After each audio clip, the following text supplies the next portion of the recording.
So you stayed late, you went above and beyond, you were overly prepared, the project was completed prior to the deadline, you found some material errors that you prevented prior to rollout, you have prevented a fire, and you're unnoticed. Does that sound familiar? I mean, the project is done and now the week goes on. No mention, no email, no acknowledgement. How do you feel? Does that impact your productivity? That's what I want to speak with you all today. Hello, everyone. Welcome to the Community Solutions Podcast, the only podcast that's inspiring leadership and humanity within and beyond the workplace. Did any of this hit home? Is any of it familiar? Can you relate to any of it? It has been reported that over 77% of the workforce feels like they are invisible or unacknowledged. Are you one of them? Today, I want to talk about why is it happening? What is it costing the employee, the team, the workplace, and what is the solution? What's missing? We have to show up anyway. Or do you still show up? It happens so frequently. I know many of you are thinking, I shouldn't need a pat on the back, or this is my job. I shouldn't feel this way, even though other people may be getting acknowledged. There was a report published that states that 30% of the workforce has felt invisible at work. A separate report found that almost 1 in 3 workers felt completely ignored. What does it look like? So there are several scenarios that I wanted to bring to your attention that maybe you can relate to and maybe not. I am Kim, the SME. I am speaking from my experience. And I also did a little digging, and also I'm recalling stories and scenarios from when I was in the workplace. There are several common complaints. Some of them are that the person has finished the entire project and we just move on to the next thing. There's no acknowledgement. It's just go, go, go. It's done. They've met the deadline and that's it. We're on to the next. The other complaint is going above and beyond every single day, but now it's expected. And you would think, yes, if you're in management, yes, it's expected for you to go above and beyond. But the problem lies when everything is unnoticed until there's a problem. Once there's an error, then that is what is risen to the top. That is what's noticed. And that can become counterproductive and counterintuitive to productivity, to the results that you're trying to obtain. Another complaint is I've been doing this for years and it feels like I always have to prove myself. Now, I've been there. I have had, even after a position above me had left and I had to fill that seat. I filled it for some months, actually. I'm not going to go into details, but I filled it for months and I still did not get the position. I still had to apply for it. They wanted to make sure I can handle it, even though I had already been handling it, exceeding expectations, beating deadlines, and still did not get that position at that particular time. So it happens in so many different facets. Other people have complained that they have given feedback or have given direction, and that direction has gotten them to the finish line.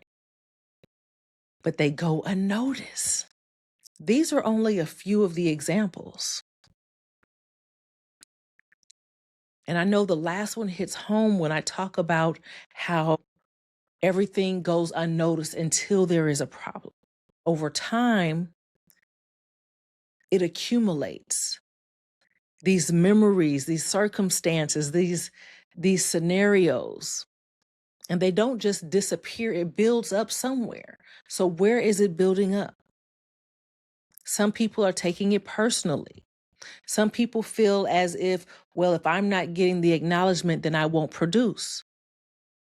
I wish I could feel like that, but I can't, because I know my name is on it. And it really depends on where you are and who you're truly doing it for. But there are times when it's like, ooh, I wish I could just not care.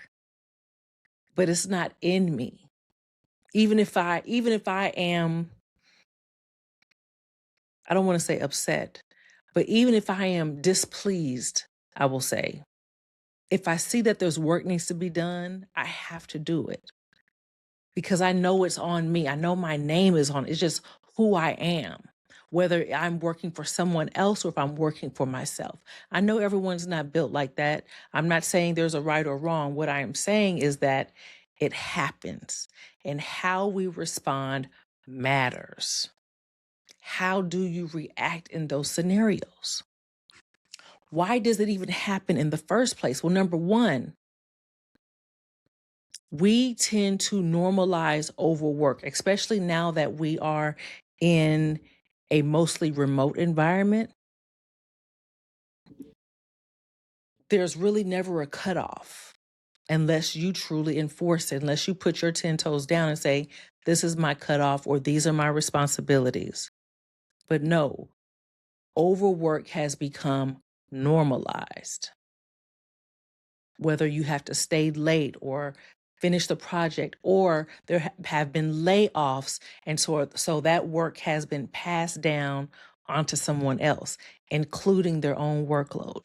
That person is still not being acknowledged.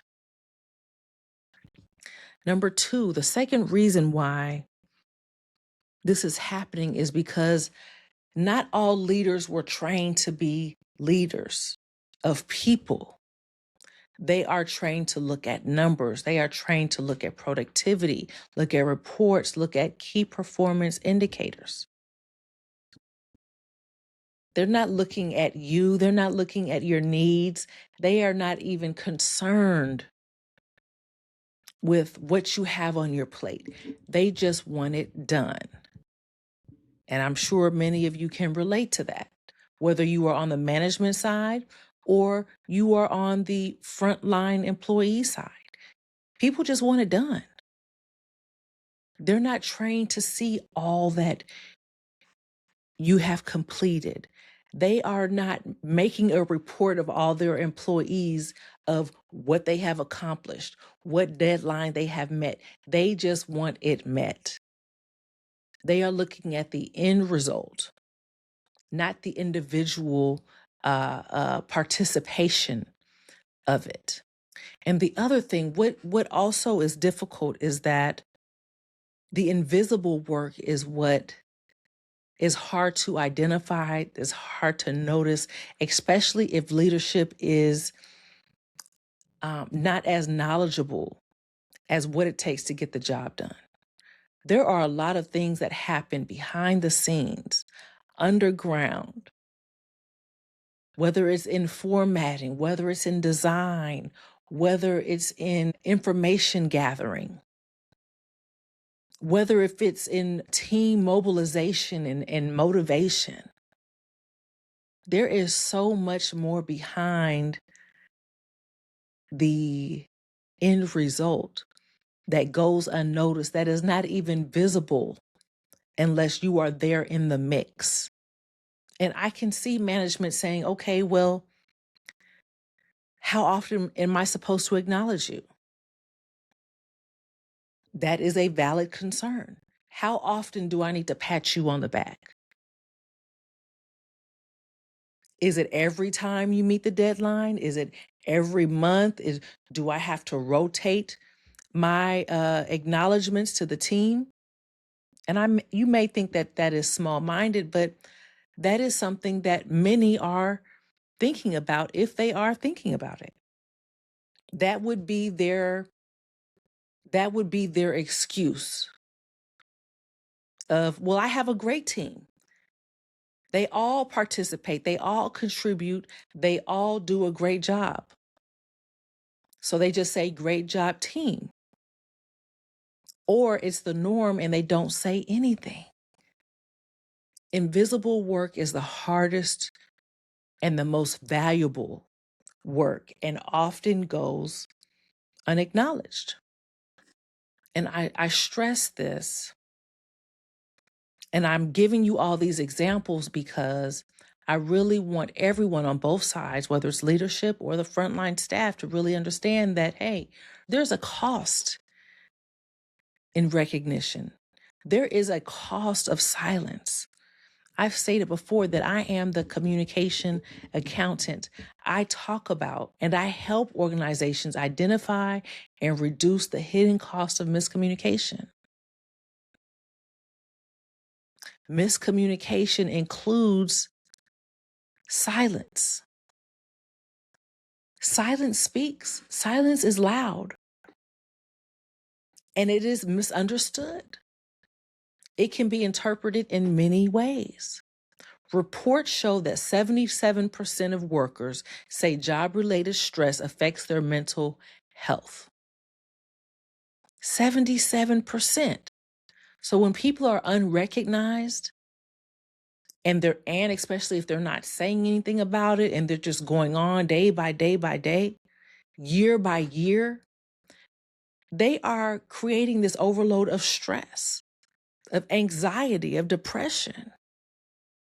Should they? Now, for me, and I'm not speaking on anybody else, but for me, I know I give 100%. I know I go above and beyond 110, 120%. And so even when I don't get the acknowledgement, I acknowledge myself. I recognize myself. I know that I know what I'm doing. I know that I'm a great leader. I know that I help all of those that are around me. I know that I'm an asset. So whether someone says it to me or not, I already know. It's hard to live this life. I can't imagine living this life waiting for someone to tell me how good I am or how I benefit them. I couldn't. We have to know our own value. And also know that you don't have to stay where you are. When you know your value, you know that there are options, that you have options. Are you going to be the person that settles? Are you going to be the person that accepts? Are you going to be the person that acknowledges yourself or goes out to seek other opportunities to where your light is shining more? People do see you. Everyone has options. Which one are you going to choose? Number one, I say choose self. Choose you, number one. Because you cannot walk around every day waiting on someone to tell you how great you are or to pat yourself on the back. We all have areas of improvement, and we can take those steps. We can go seek that knowledge. We can go seek that experience. In the meantime, who are you surrounding yourself with? Who sees what you're doing? Where are your mentors at? Are you collecting letters of recommendation while you are where you are? We can't put all of the weight on someone else. Always gather feedback. And that also pinpoints places where you need to grow that you didn't even know about. What are you going to do about it? I've been in meetings, I've been on Zoom calls, and at the end, they always say, who has shout outs? Who wants to acknowledge someone? There are like 80 people on that call. There are 500 or more people on that call. Everyone's name is not going to be called. Just like how you didn't jump on there and acknowledge anybody yourself. You know someone came to your help, to your rescue. You know they pitched in when you needed it. You know that they worked over to help you get something done. You know they helped you design something because that's not your expertise. Did you get on that call and acknowledge them, or were you busy with something else? You see, there's all types of things. It's not just personal reasons. You not being acknowledged is not someone who is just out to get you. That's not always the case. They have something else on their mind. There are some other priorities, but what are you telling them you are completing? Are you bringing yourself to the forefront? Are you consistently writing down what you have accomplished? These are all suggestions that I'm giving you that you should be writing down, that you will later be able to use for your self-evaluation, for your resume, for your next application. Like, what are you documenting? That's not conceit. That's awareness. I keep saying it. I haven't done it consistently yet, but I said I wanted to just journal everything that God has blessed me with. Whenever He shows up, I just wanted to write it down. Because we can get so caught up in what we don't have or what we're trying to work through that we forget where we've already been brought from. And so just like I'm saying, I want to do that for spiritual reasons, you can do that for your job. What are you doing well? What is it that you need to work on? What are you taking note of? We all need to realize that we have to recognize ourselves first. Self-validation, self-worth, self-talk. What are you telling yourself? When you speak positive to yourself, you don't need it from someone else. Yes, that is your job and they're requiring more of you. I understand that. I get that. They are paying you, but they will never give you everything that you deserve. They could never pay you what you are worth. Once you realize that, once you change your mindset, then you'll have a different approach. You'll approach things differently. You see, the way that I work, I do that for others as I would do it for myself. I give it my all. Your consistency is a credential, even when no one else is signing off on it. No one has to sign off for you doing what you've done. Make a note of it. Remind your leadership. On that next call, if you feel comfortable, hey, at your own risk, you get on there and explain what you've done. Give yourself a pat on the back. Give somebody else a pat at the back. And you never know what would come back in return. At some point, we have to stop pointing the fingers and look at ourselves. So yes, document your own wins.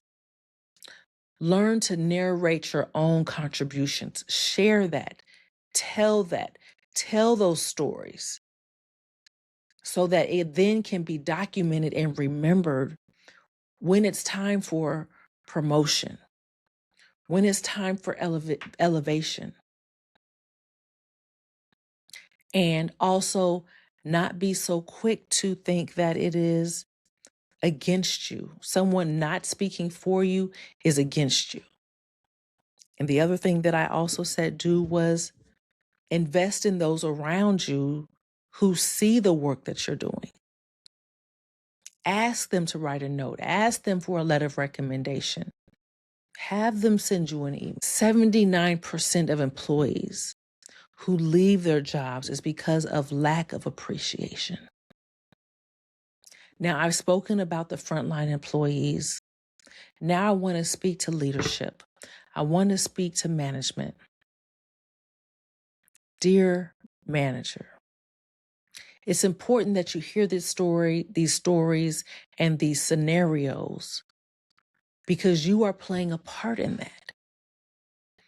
I know you're tired of training people over and over again because people are leaving, but you have to think about what are your contributions or lack thereof for the retention, for the morale, for the environment.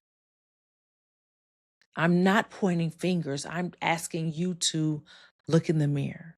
I'm asking you to look at the team. I'm asking you to even ask your team.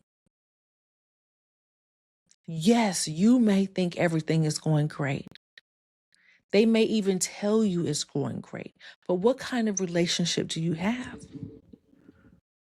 How do you welcome feedback? Are you open to it? Can they come to you honestly? Miscommunication is expensive. Your silence speaks. Your delay speaks. Your procrastination, your avoidance, it speaks. Only pointing out errors speaks. Are you contributing to the morale? While you may not intend for your silence to be portrayed as negative, it is. It is. I challenge you. I challenge you next time you have your team together, ask them. Ask them honestly, and they're going to know. And your responses will tell you if they feel comfortable speaking with you, if they believe it's a safe environment, if it will be used against you, against them, I should say. But ask them, what work have you done recently that you feel you haven't been acknowledged for? Ask them and see what they say. Ask them, what invisible work is it that I have no idea of what you're doing? Ask them. You will be amazed what it takes. And it's not intentional. You have no idea. You are giving them assignment to complete, and they are figuring it out. They are making a plan, and they are going for it to get this assignment done. But it's important for you to know, what did it take? How many people do they have to reach out to? How are they gathering the data? Where are the parts coming from? Where's the information, depending on your industry? I come from an accounting background, so I'm talking about data, but depending on your industry, do they have to get IT involved? Do they have to get special reports? Do they have to reach out to vendors? Do they have to reach out to data processors, third parties? Your team is remarkable, just like how you say, you tell everyone else, but you're not telling your team. I challenge you all to ask your team and then tell them how valuable they are. And make sure you're opening up the door and the floor for them to be able to open up. Communication is key. Speaking of which, if you would like to improve the communication in your teams and your department and your workplace, I have something for you. It is called the Questions and Perspectives Experience, based off my conversation cards. Tune into this right here. Are you tired of meeting someone new and having to engage in boring, energy draining small talk? According to a survey conducted by Ken Coleman, 71% of Americans actually prefer silence when compared to small talk. The thing is, you're not antisocial, and we can't blame everything on being an introvert. You're just plain bored. What if I told you there's a solution to break this awkward cycle when you meet someone new? If what we have said is speaking to you, what you need is Community Solutions Question and Perspective cards. These cards were made by public speaker and community founder Kimberly Knight. They're designed to spark clarity, connection, and creativity through powerful, open-ended questions. They're built for transformation and challenging assumptions, surfacing new perspectives, and nurturing collective wisdom. The questions and perspective cards have been used by many people in both their professional and personal lives. They are perfect for couples, team meetings, leadership retreats, coaching, conversating with your friends and family, and they make for great icebreakers when conversing with someone new. Let's move beyond default dialogue and have conversations that go deeper and build connections. Buy your deck today. Honestly, this was a tough question that got me thinking. Okay, good. Because at first I was like, can I throw this card and try to pull another one? Because I really thought that this was going to be, this one really made me think. But this was a really good experience. I enjoyed the cards because they're icebreakers, and I really feel like sometimes people don't know what to say in like small groups, and it gets the conversation started. I really enjoyed it. It's nothing like it on the market, and she has some really interesting questions. So I would definitely highly recommend. These cards are wonderful. It will be a great time with the family. Not only identifying things about yourself, but you get to learn each other about things about each other. So if you're ever looking at it for a great card game to interact and just interconnect with your family or your friends, I would say where I'm headed in life is a life of adventure and a creative life, and showing people how to live creatively as well and to not be afraid of that. Every year in November, in December, in September, actually, I start setting my goals for the next year. Okay. So my theme is Purpose 2025. Okay. Change the narrative. I'm headed towards purpose. I guess most definitely what they like as far as their style, their originality, and also like the level of comfort. It should be a factor just depending on the setting. Okay.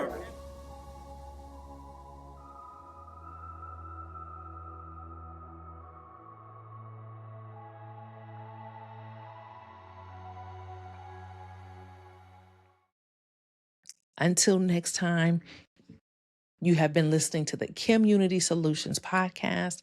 I hope you have learned something. I hope that you will give yourself a pat on the back. I hope that you will speak to yourself how you want others to speak about you. Acknowledge yourself.